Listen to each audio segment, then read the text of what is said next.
Olá, meu querido aluno, minha querida aluna, tudo bem com vocês? Eu espero que esteja. O meu olá muito especial a todos vocês aí de casa que estão assistindo a TV Araxá Educa. Sejam todos muito bem-vindos. Vocês estão preparados para assistir mais uma aula de matemática? Vocês estão gostando das aulas de matemática? Ah, que bom, fico feliz. Vamos então ver o que temos aqui em nossa aula hoje do 8º ano. O que vamos ver? Trabalharemos sequências numéricas. Sequências, vocês já conhecem sequências. Veja este modelo. Ora, quem não conhece sequência? Quem aí, desde educação infantil, não viu sequência? Estas sequências não eram numéricas. Não é mesmo? Não numéricas, porque apresentavam imagens. E nós tínhamos que observar qual era o padrão e dar continuidade. Agora, trabalharemos sequências numéricas, que vocês também já conhecem. Vamos especificar mais alguns detalhes, vamos nomear mais algumas situações. Acredito que vocês já conheçam sequências. A gente vai apenas ampliar o nosso conhecimento. Estas sequências são muito interessantes, não é mesmo? Vocês podem observar o padrão e dar continuidade. Eu trouxe aqui então para vocês as sequências e quero que vocês trabalhem comigo. Vamos trabalhar agora com as sequências numéricas, ou seja, aquelas sequências que envolvem números, por isso são chamadas de numéricas. E estas sequências, elas apresentam listas de números que a gente vai observar. Eles estão crescendo ou decrescendo, aumentando ou diminuindo, que eles contêm uma lei de formação, eles não estão ali apresentados aleatoriamente, tem um padrão para ser escrito o próximo e o próximo e o próximo termo. E estas sequências podem ser finitas, ter fim, como também infinita. E ali, como eu disse para vocês, crescente ou decrescente. Vamos trabalhar com estas sequências. Eu trouxe aqui uma sequência para vocês. Observem. 3, 7, 8, 12 e esta reticência que significa infinita. Essa sequência ela não tem fim. Quem seria o meu primeiro termo? Qual foi o primeiro valor que apareceu na sequência? O 3. É chamado então o 3 de A1. Isso mesmo. E quem é o meu segundo termo? O segundo valor a aparecer é o 7. Ele é o A2. E assim consecutivamente. Portanto, a gente dentro de uma sequência observa que os valores apresentados são chamados de termos. E eles têm um direcionamento, um posicionamento que seria A1 para o primeiro, A2 para o segundo, A3 para o terceiro e assim consecutivamente. Aqui então, 3, 7, 8, 12 são os termos. A ordem que eles aparecem é a posição. Quem está na primeira posição? Quem está ocupando o A1? O 3. Quem está ocupando o A4? É o 12. Ele está na quarta posição. Compreendido? Entenderam essas nomenclaturas? Eu vou então dar continuidade. Trouxe para vocês os tipos de sequências numéricas. Quais são? Vamos identificar? Eu tenho sequências recursivas. Que significa isso, Fabiana? Que nome diferente? Sim, sequências recursivas são aquelas que, quando para a gente determinar um termo posterior, nós necessitamos dos anteriores. Isso mesmo. Aqueles que vêm na sequência são termos que necessitam de informações que foram colocadas em termos anteriores, em termos que vieram antes. Temos também as sequências não recursivas. São aquelas que não dependem de termos anteriores para serem determinados. Eu quero determinar o próximo termo. Eu não preciso saber dos anteriores, diferente das sequências recursivas, que para determinar qualquer termo, eu preciso de um termo anterior. Compreenderam? Diferenciaram? Fizeram aí a distinção desses dois tipos de sequências? Ainda não? Mas tranquilo, nós veremos através de exemplos. Vejo aqui, sequências recursivas. Trouxe para vocês 5, 9, 13, 17, 21, pontinho de interrogação, reticências infinito. É uma sequência. Será que eu consigo descobrir qual é o valor do ponto de interrogação? Primeiro, você de casa analisa comigo. É uma sequência crescente ou decrescente? Fácil, Fabiana. Os números estão aumentando, portanto, ela é crescente. Infinita, porque tem reticências. Basta eu descobrir o que agora? Qual foi o padrão, qual foi o que envolveu aquela sequência para que estes valores fossem colocados. E aí, qual é o próximo número dessa sequência? A gente consegue? Eu acredito que sim. Vejam aqui comigo e vocês de casa também podem rascunhar com os seus materiais. O que você percebe que tem de diferença de um valor para o outro, de um número para o outro? Estou vendo aqui, do 5 para o 9, o que aconteceu? Acrescentei 4. E do 9 para o 14, para o 13, quer dizer, também acrescentei 4. Do 13 para o 17, também acrescentei 4, somei 4. Significa o quê? Que para eu encontrar os próximos termos, eu vou somando mais 4. Ficou fácil descobrir qual é o valor da interrogação? Qual é o valor da interrogação? 21 mais 4, a interrogação vale 25. Entenderam? Para a gente descobrir a interrogação, foi necessário eu entender os termos anteriores. Assim, eu classifico essa sequência como sequência recursiva. Aqui, eu trouxe também para vocês que essa recursividade, ela vai além da matemática. Ela não está presente apenas nas sequências numéricas. Eu quero que vocês acompanhem este vídeo e verifiquem que a recursividade está além da matemática. Espero que vocês gostem. E aí, pessoal, tudo bem? Nessa aula, nós vamos ver recursividade além da matemática.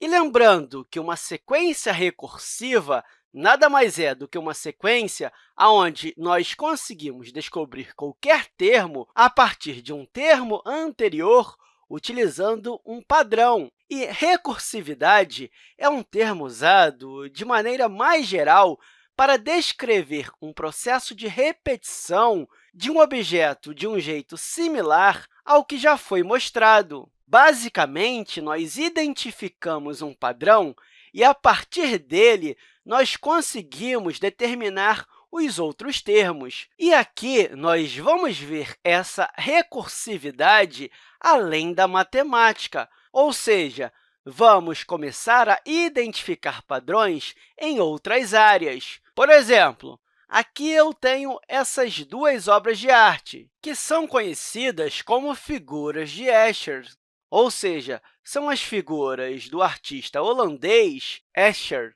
E, claro, esse artista ele não tinha conhecimento matemático suficiente, mas o interessante é que suas obras tinham bastante de matemática.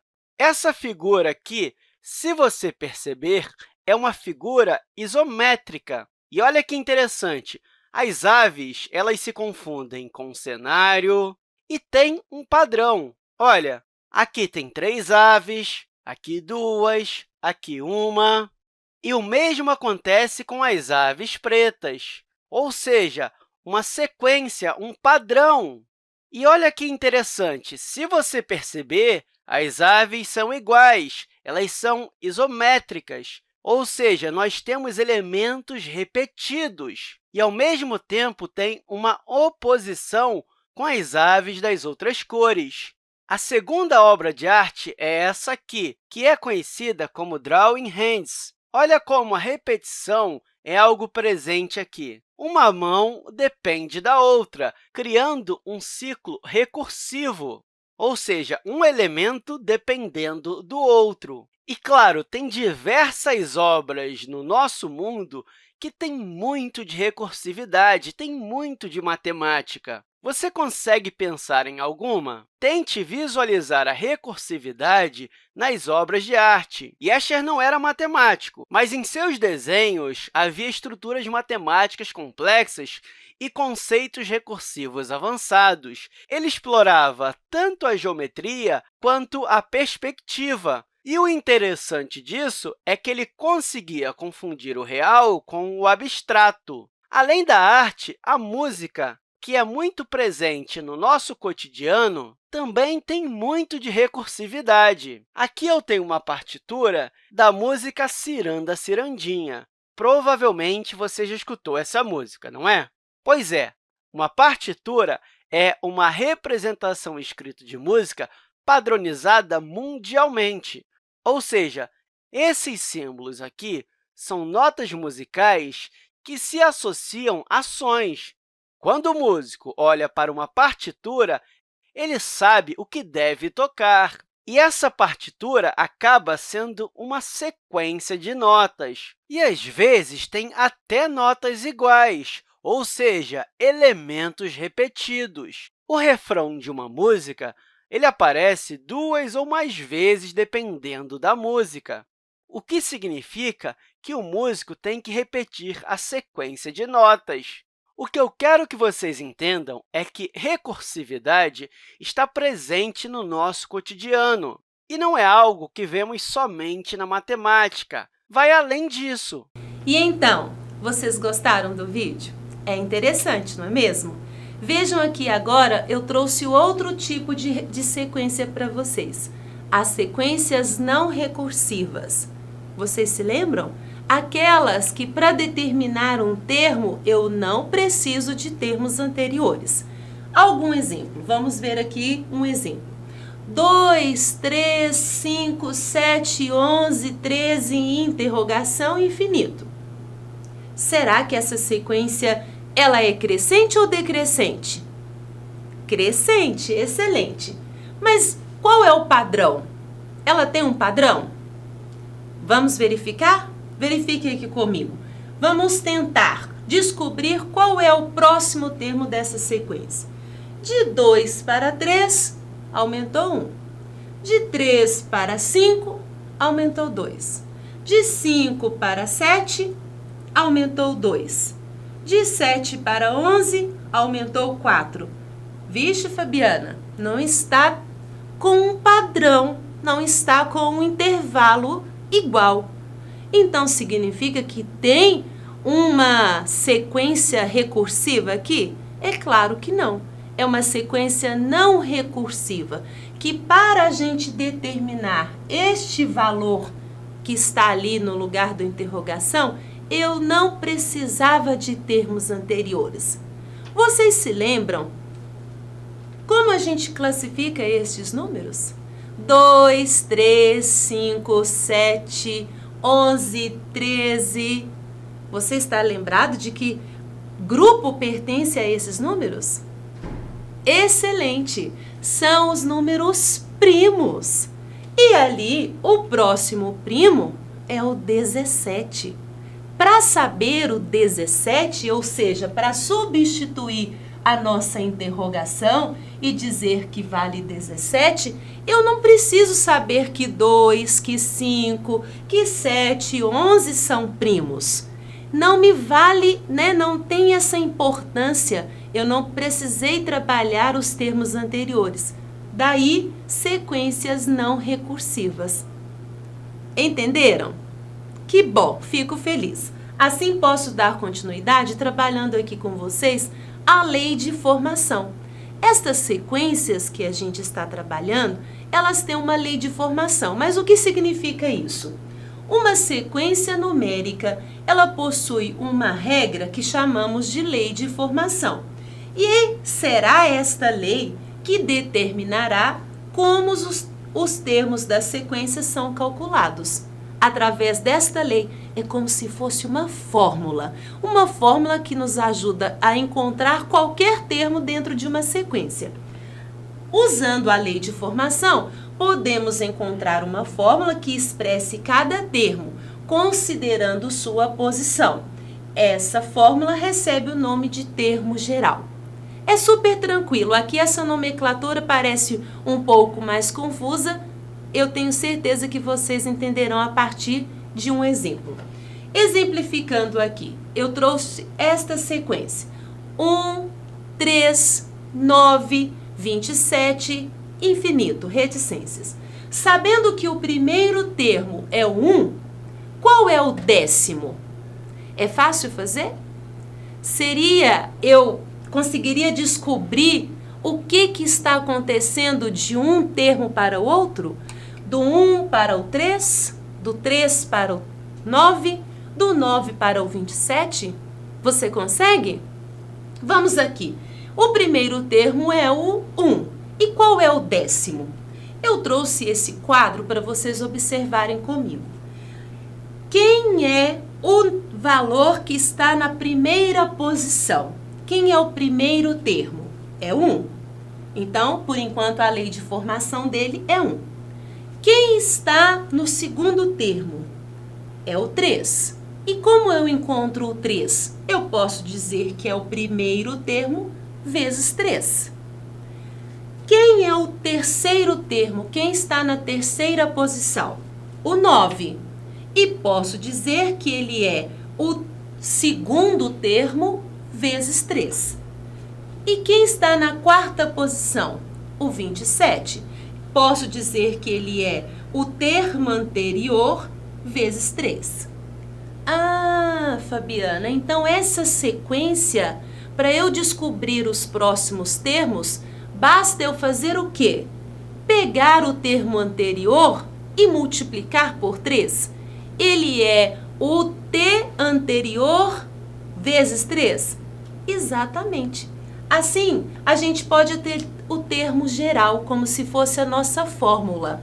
O TN, que é independente da posição que ele está ocupando, esse termo, a posição, né? A décima, a quinquagésima, a vigésima, a 18ª, então, independente da posição, basta eu pegar o 3, que seria ali a base, e multiplicar pelo N, que é o termo, a posição, menos 1, o seu anterior, o seu antecessor.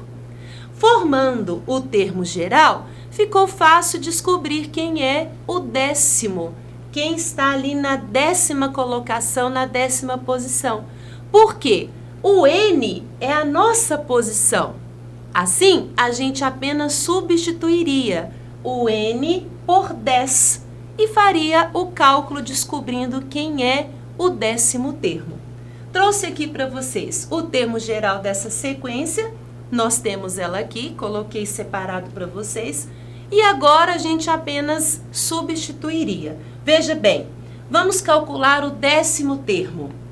O N, como eu disse a vocês, é a posição, o décimo. Substituindo T dentro desse termo geral, vamos ter T10 na 10ª posição.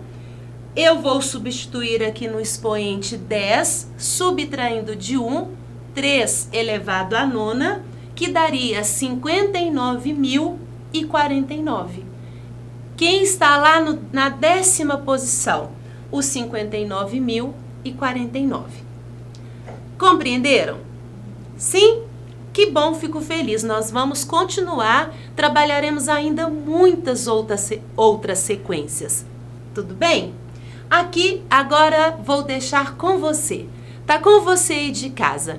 Trouxe um desafio. Está preparado? Materiais em mãos? Venham comigo. Esse praticando, uma sequência possui a lei de formação desse tipo. Veja bem, vejam a lei de formação. A n é o n ao quadrado mais o n.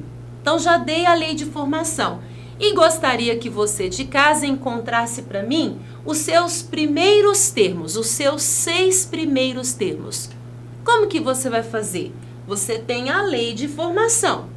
O que é preciso fazer para encontrar os 6 primeiros termos? Você consegue? Fácil, Fabiana. Basta eu substituir o meu n pelos valores. Quais valores seriam se são 6 primeiros ali? Vou substituir pelos 6 primeiros números que eu conheço. Veja bem, eu fiz aqui com o A1, o primeiro termo. O A1, que seria o primeiro valor, eu substituí no lugar do n, coloquei o 1, fiz o cálculo de potência, depois fiz a soma, encontrei que o primeiro termo é o 2. E depois, quem é o A2? O A2 basta eu substituir no lugar do n, que é o segundo posição, o segundo número, eu vou substituir e encontrar 6. Quem é o A3? Substituindo dentro do termo geral, o A3 é o 12. E o A4? O A4, fazendo os cálculos corretamente, lembrando que potenciação vem antes de adição, encontramos 20. O A5? Quem está na 5ª posição? Foi apenas substituir. Assim, a gente encontraria que o 5º número seria o 30 e o 6º número o 42. Então, fecharíamos ali com os 6 primeiros termos, sendo 2, 6, 12, 20, 30 e 42. Se você observar nesta sequência, a lei de formação dela será isso daqui. O n, a posição elevada ao quadrado, mais o n novamente. Certinho? Entenderam? Que bom, fico feliz. Eu quero deixar aqui o meu abraço a vocês, agradecer a presença, a participação e também aguardar você na próxima aula. Abraços e até a próxima!